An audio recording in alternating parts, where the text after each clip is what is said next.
Salam sigap dan shalom.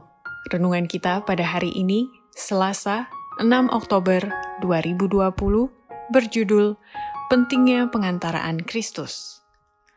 Ayat intinya terdapat di dalam Ibrani 8 ayat 1 dan 2. Inti segala yang kita bicarakan itu ialah, kita mempunyai imam besar yang demikian, yang duduk di sebelah kanan tahta yang maha besar di sorga, dan yang melayani ibadah di tempat kudus, yaitu di dalam kemah sejati, yang didirikan oleh Tuhan dan bukan oleh manusia. Pena Inspirasi menjelaskan yang dimaksud dengan judul renungan kita pagi ini, pentingnya pengantaraan Kristus adalah sebagai berikut. Pertama, jika ada penolakan akan kasih kemurahan Kristus selama ia melayani di tempat kudus, adalah sama dengan dosa melawan Roh Kudus. Tidak ada yang menjadi lebih keras daripada orang-orang yang menganggap enteng undangan kemurahan itu dan mengabaikan roh anugerah.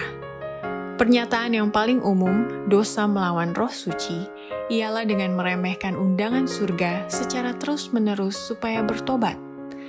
Tiap langkah di dalam penolakan akan Kristus berarti satu langkah menuju penolakan akan keselamatan dan dosa melawan roh suci.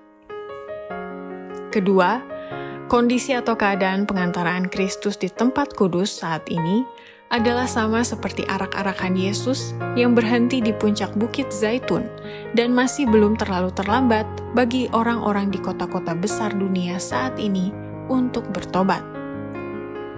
Satu jiwa sangatlah berharga, sehingga jika dibandingkan dengan itu, dunia tidak ada artinya. Tetapi disinilah terdapat segenap bangsa manusia yang akan binasa.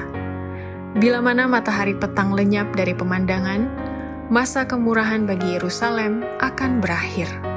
Sementara arak-arakan berhenti di puncak Bukit Zaitun belum terlalu terlambat bagi Yerusalem untuk bertobat.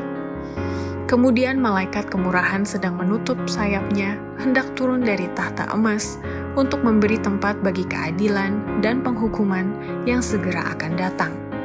Tetapi hati Kristus yang penuh kasih masih memohon untuk Yerusalem yang telah menghinakan kemurahannya, meremehkan amarannya, dan hampir akan melumuri tangannya dalam darahnya.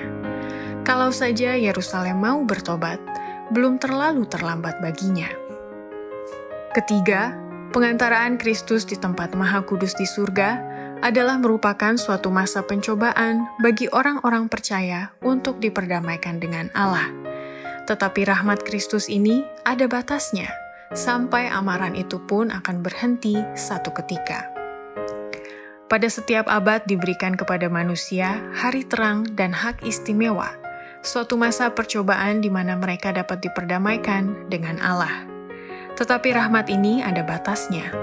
Kemurahan mungkin memohon bertahun-tahun lamanya, tetapi diremehkan dan ditolak. Tetapi akan datang waktunya bila kemurahan memberikan permohonannya yang terakhir. Hati menjadi begitu keras sehingga tidak lagi menyambut bisikan roh Allah. Kemudian suara yang manis dan merayu itu tidak lagi membujuk orang berdosa, dan teguran serta amaran pun berhentilah.